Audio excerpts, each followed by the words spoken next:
Viewer discretion is advised. What up, Heel Faction? Welcome back to Heel Shit. Why do we call it that? Because bad guys do heel shit. Today, on this wrestling news video, we've got a huge AEW return that's imminent. We've got Jake Hager acting like a jilted ex-girlfriend. And we got some news on next year's WrestleMania ticket prices. This is your daily dose. Be right back. Living fast, we ain't slowing down. Always ready to turn heads around. Heel shit podcast, where the bad boys reign. Never following the norm, always causing pain. All right. So, we've got a big, imminent AEW talent return. Bodyslam.net reported, and Fightful Select has confirmed that Orange Cassidy will be coming back sooner rather than later.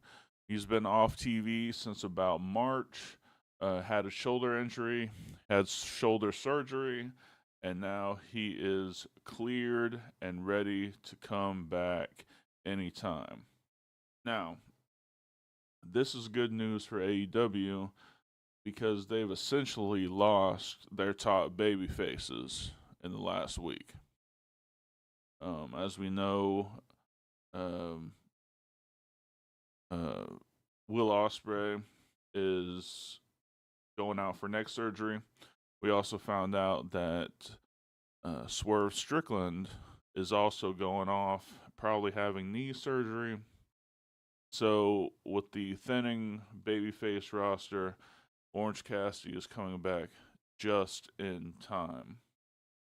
Tell us in the comments if you're excited about Orange Cassidy coming back.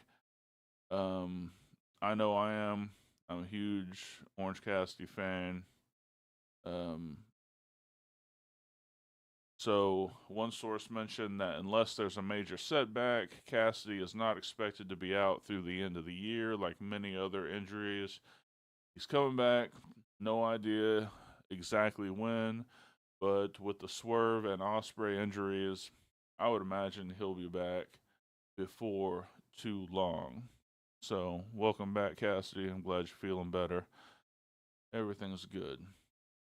All right, so on to the Jake Hager situation. He had a interview with Chris Van Fleet. This has been made a huge deal out of pretty much nothing. It was an over an hour interview, and he talked about Tony Khan for about 3 minutes of the entire interview. And I guess it was the only thing relevant that he said. There's not a whole lot of relevancy behind Jake Hager. But he really sounds like a jilted ex-girlfriend. So this is what he said on the show. After the CM Punk shit that went down, the boys got together and we had a meeting. Boys only, no office. Sting's in there, Chris Jericho, Daniel Bryan, John Moxley. They're all standing at front, kind of taking us through this shit. And lo and behold, who comes storming into the room? Daddy's little billionaire. And he's yelling at us because Dax and Cash Wheeler didn't want to come in. They didn't like the storyline, so they refused to come to TV that day. So that's what Jake Hager had to say. He called Tony Khan Daddy's little billionaire and said he stormed into the talent-only meeting.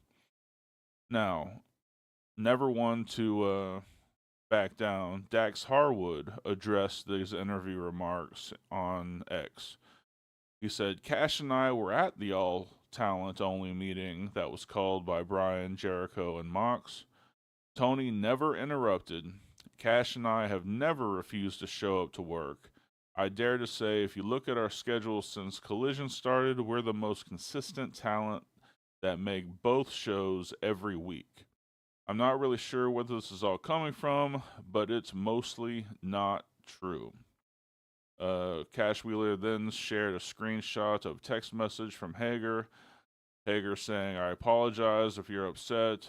I said, I think it was you two. Didn't say it definitely was, but that meeting happened. Wheeler replied, I know, but to say I think and then actually say our names makes us look like the assholes, and it wasn't even us. We're assholes, but we show up for work. Hager then said, I apologize. I shouldn't have said your names, especially when I didn't know for sure. So essentially what we have here is we have Jake Hager running his mouth for absolutely no reason. Tony Khan, according to Cash Wheeler and Dax Harwood, did not interrupt that meeting. So pretty much everything Jake Hager said was absolute bullshit. And I think he sounds more like I said, a jilted ex-girlfriend. He didn't get re-signed, and now it's all boo-hoo. I need to be re-signed. I did all this stuff. Tony Khan did all this stuff. And most of it sounds like it is not true. So, moving on.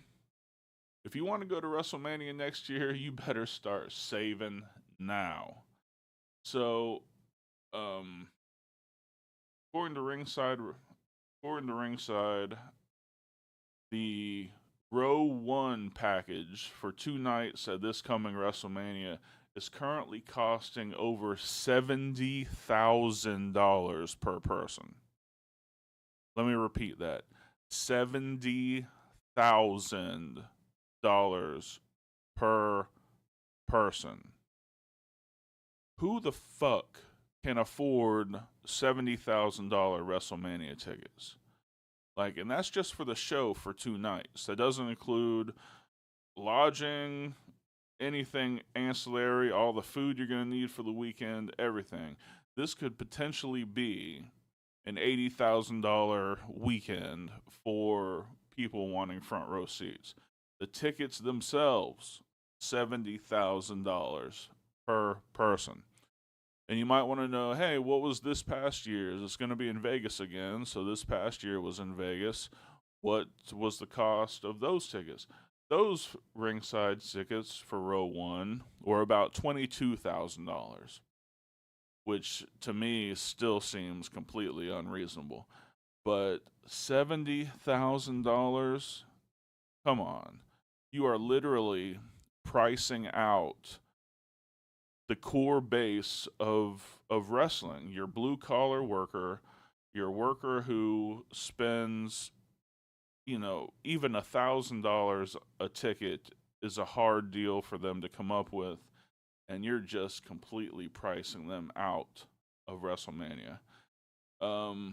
Row 2 and 3 are currently priced at $35,000 and $50,000 per ticket per person. So anywhere in the front 3 rows, you're spending at least $35,000 for a ticket to this coming WrestleMania. I don't know what the hell they're thinking. I'm sure people will pay it, but with that price, I would love to see the entire front row be empty come WrestleMania. Because those tickets, they need to be shown that their ticket prices have reached a point to where people just can't fucking deal with it anymore. So, if you guys want to go to WrestleMania, you better have a rich daddy, a good-ass career, or be saving since you're a child to go to this particular WrestleMania. All right. Well, this new show called The Daily Dose, we're just going to go through 2 or 3 big stories, get your daily dose of wrestling news in a short format, 10-15 minutes. Hope you guys enjoyed it. This is your daily dose, and this has been Heel Shit. Why do we call it that? Because bad guys do heel shit. Peace. Heel Shit Podcast, where the bad boys